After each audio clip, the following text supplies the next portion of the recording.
Hello. In our latest episode of Ladies First Not Really, I had the pleasure of interviewing Ruth Hall Andrew Hairfield, who was born in 1937 here in Spotsylvania.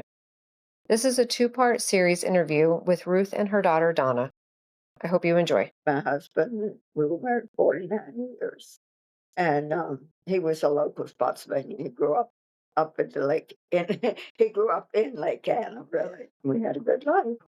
My brother got married young and had two kids young, and his daughter was born fine, but had the baby shots and ended up not fine. And so she's very developmental. What's the words for her? Developmentally delayed. Because she's delayed. She doesn't talk. She can walk. She can stand up. And she can let you know what she wants and what she doesn't want. And so mom and Tippy took care of her for like 20 years. Oh my goodness. Up until about 6 years ago. They took care of her. Wow. As long as he lived when he died. And the difficulty really after he died was that there was nobody in the house but me. And if she got out on the floor, I could not get her up. Oh. And I would have to call 911. It was totally different then. I mean, there was no Arby's when I was growing up. No restaurants. Were there any restaurants even? I never ate at a restaurant till I met your daddy, I reckon. I was lucky that both sets of my grandparents both lived in Fredericksburg. So mom's parents lived, 5 miles from town west, and my other grandparents lived 5 miles north. And so I was very fortunate to have both sets of my grandparents. The other thing that's just from a background perspective, and I just found this recently with the genealogy, but her father, Buck Hall, his family came to Stafford in the 1600s. They've been here. She had no idea. They were in Stafford and then Culpeper County, Richardsville. And then my husband and I lived out at Lake of the Woods on the other side of Route 3. And my third great grandfather owned all that land where we lived. Really? And then they ended up in Parker. And then her other grandfather, so that's the Halls, but her grandmother was a Talley. Her grandmother's family was from the Route 3 area as well. Her grandfather Hall's home place is part of the Wilderness Battlefield in Parker. So his home, her grandfather's home place is part of the Battlefield National Park. Okay. And then the Tallies has also gotten bought up by the Central Virginia Battlefield Trust. So that's also very important. But I'm not sure where the house was, but Granddaddy's house, I don't know when they decided to buy that. They bought some land from him, but it was always a question, what was he willing to sell? Because they wanted a piece that he was not really willing to sell, but they eventually bought all of that on it. He lived on Hill Ewell Drive. Okay. And they bought all of that. I think they own all of it on that side of the road, the south side.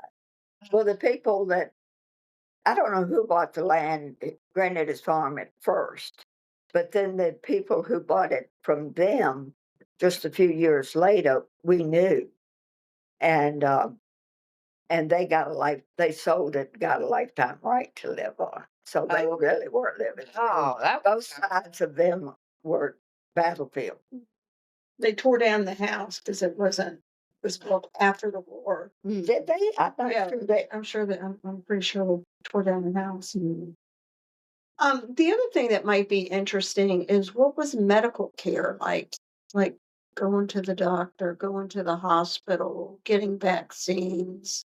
What was that like? Oh, yeah. It was different for us than it was for anybody else because we had a doctor who lived next door. A local family, the lady married, one of the girls married a Jewish doctor. And I don't know. And a Birdseed Road back here where we grew up. So he had a practice in Northern Virginia because I know I went up there to see Harry at one time and rode with him. But he also had a small practice in the house, and I think eventually that's what he did. And of course, it was great for even people that went to other doctors because there were specialists here then, but there were not that many. Dr. Jones and Earnhardt, Dr. Lloyd were the only ones when you were born. Yeah. And you just went to Dr. Payne, or it was 2 or 3 doctors. Pratt Clinic had started when I was growing up.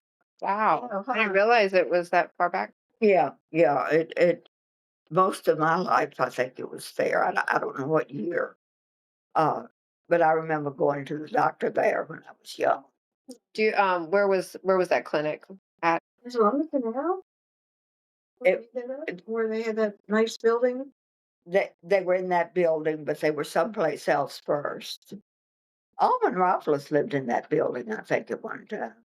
And I know a friend of Mom and Dad's lived there. People had apartments there even when it was a medical clinic. But for us, medical care was good because Well, Dr. Bernstein. Dr. Bernstein lived, like I say, right next door. So if anything really tragic happened, then he was right there. It's very convenient. So, you know. Then you had the hospital. Did y'all ever have to go to the hospital for anything? Ever? Well, back then you had your tonsils out when you were little. So I had my tonsils out at the old hospital. I call the old hospital the one on Park History. And then the new one was built when I guess I was in high school still. Did you get vaccinated? There weren't that many. Now, when I took her to the doctor to be vaccinated. Niece. Okay. Not me. You're talking about me. Yeah, when I took you, we lived in Texas at that time. As I said, my husband worked for the Department of the Army. We went to Texas, San Antonio, stayed there 1 month, and turned around and came back to Virginia. And then went to New York City. So my landlady said, well, come on, I'll take you to the doctor for her checkup because she was about 6 weeks old at that time.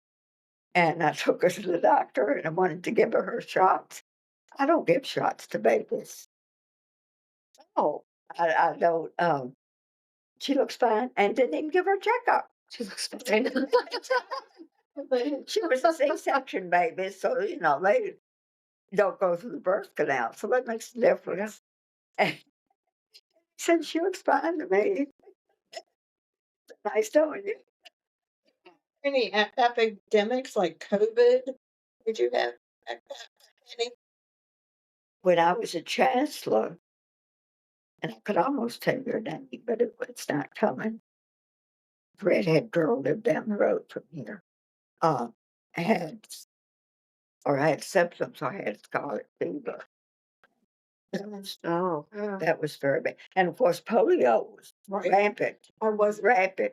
You remember that? And yeah, I know people. Well, she's Dorothy Curtis now. Dorothy Landrum, that I went to school with, had it and had one leg shorter than the other. And when she bought shoes, she has to buy, and she told me this a few years ago. She said, when I buy shoes, I have to buy 2 separate sizes, 2 pair, because it's a size difference between her 2 feet. Oh my goodness. Because she had polio in that one leg. But none of y'all got. No, and the shot came out then, I guess, about the time you were born. Okay. But, I mean, there were years you couldn't go swimming in the summertime. And Keith, I don't remember his last name, that I went to school with, had it, and he did not walk again. And of course, Spotsylvania High School had steps. I mean, back then, there was nothing. I don't know how he made up down the steps. Didn't Kate Trent's mother go on like the iron lung machine? Probably so. Was that from polio? I think so. And she went all of her life then and did. And I remembered going to a wedding. First wedding I went to, she was there. And somebody said, well, Doc, when are you getting married? And she said, when I can walk down the aisle by myself. My daddy carried her in school when she first started. Aww. So she went to school with my father.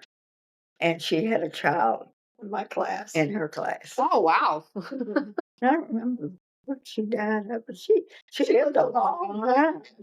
What was What women's like, medical health care like? I mean, and I know we go to the gynecologists, and I mean, do we have specialists like that then, or you just went to just the regular physician, or The gynecologists were as I said, there were 3 in Fredericksburg. three OBs? Okay. Yeah. Uh, but mama always just went to a regular doctor, and she didn't have a gynecologist. And her father, and what my first husband was too, and my second husband was too, were both born at home. My father-in-law went to work one morning and came home and looked, and that was one baby, and his wife says, "Look over there, and there's another one." Oh my gosh.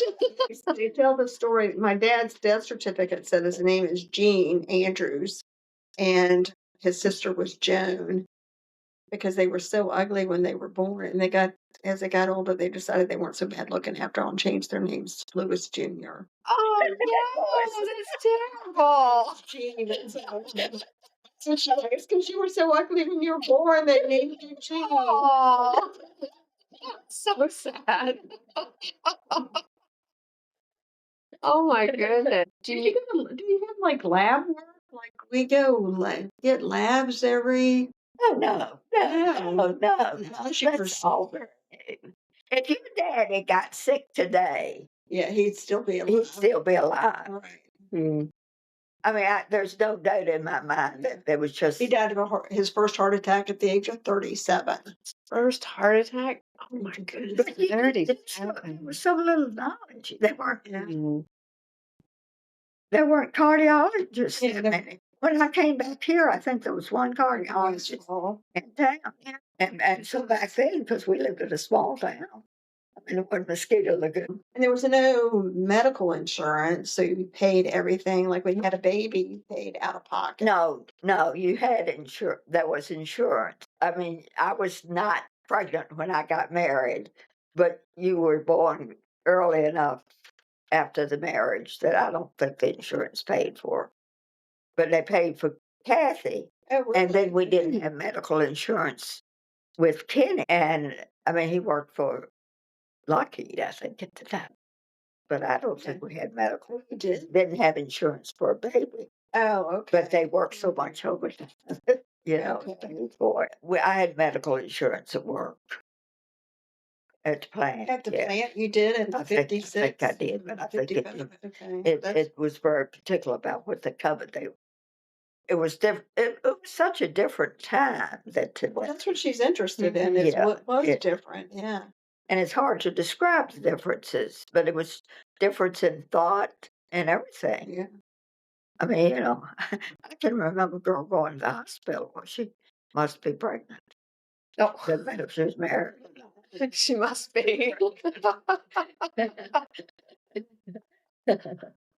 And of course, if you were pregnant and didn't want to be, then there were abortion places you could go. It was. Oh, yeah, in Fredericksburg, sure. I don't know where the word was in there. Wow. That's curious. I know. Yeah. It's curious. And you would hear people that going, Oh. and that's why so many people were not against it when it passed, because the dangers of going to a clinic were so bad. Mhm. And the thought of a lot of people was that if you had good care, then you were better off to get it done properly Right. and not die Right. than to Go to one of these places and die. I mean, I don't know. Oh my goodness. Yeah. I mean, you think That is of what they scary. probably did. Yeah. It's scary. Real scary for me as an older adult. So I think just looking back now on all the years, for the women today, do you have anything that you would advise them on? Well, I think the important thing really is to have a relationship with God and a relationship with Jesus Christ. And I think that if you have that other things seem to fall into place better. I think one of the problems today is people are looking everywhere and don't know what they're looking for, and you're not going to find it that way. So it's only through God that you can find true happiness and true peace in this world. That's awesome. But we used to wear leggings. And, clothes are so much more comfortable now than they were back then. I mean, you come here to interview me with a pair of jeans on. Mm-hmm. And used to be you would wear a dress and heel and hose and all that stuff. And I think that's what really good that we're so much more comfortable now than we were in years past. I'm glad we're laid back. I don't wear dresses, and I'm not sure I would have made it through the 50s and the 60s. I sure don't want to put leggings on, Charlotte. What did you have Every time they go when outside. you worked at the plant? I wore hose and heels, I guess. I don't remember, but I'm sure I did. That's what you wore. What was I it? wore them even on Sunday night to church. And Wednesday night, I put on a dress and hose, the whole 9 yards. What was it like working at the plant? What did you do there? Most boring job in the world, probably. And I don't know exactly what I did now. I really don't remember. I remember adding up these rows of figures, lots and lots of figures. And then the other girl would be doing the same thing. And then if we didn't come up with the same figure, we would have to figure out why we didn't and find errors. And I don't know what we were adding up or anything else. And now people who worked in the computer department had to have air conditioning because of the computer. But we had no air conditioning. I guess we had heat. I don't remember being cold in the winter. But in the summertime, then we would have these big fans, and they only did so much good. One good thing was we had break time. We had like 15-minute break in the morning and the afternoon. And then I don't know how long we had for lunch. And so we would sit around and talk with people then. And so there was some getting to know one another like that. They had several break rooms. I know I got a promotion. I don't remember what I did after I got the promotion. That's when I was adding figures. First time, when I first went to work there, I was a file clerk. And then I was in accounting doing something. And but the breaks were interesting because you got to know one another there. Tell her what the home demonstration, because it's similar to the sewing circle thing, I think. Yeah, it's the same thing basically. It's a group of ladies that get together once a month and improving their homemaking skills, I guess, is basically what they were supposed to be doing. Mom got furious because I didn't go. What was her name? Gay? Gay Green. And what was her job? Do you remember? Demonstration agent, was that what they were called back then? Only it was for ladies, and this gay, I remember this gay because she was my brother-in-law's sister-in-law, was she was a home demonstration agent is what they called them. And that was one of her responsibilities, is working with this club of ladies. Oh. And, but they took on sewing projects. I think they learned just various homemaking skills. The other thing they had, I don't know if Barbara brought this up, but and I vaguely remember this. They actually had what they was it called a canning circle? Because not everybody had canning equipment, and you could go somewhere. You could go to the courthouse and do canning. Oh, I did hear about that. Yeah, and even beef. You could put beef, pork in jars and can them back then. But it was very useful for people that didn't have canning equipment. Yeah. And a way to do it quickly.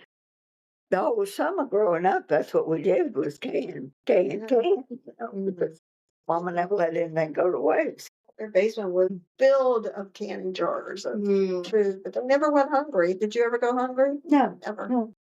The other thing that was important back then too is the role of the church, right? Totally different from it is now because everybody went.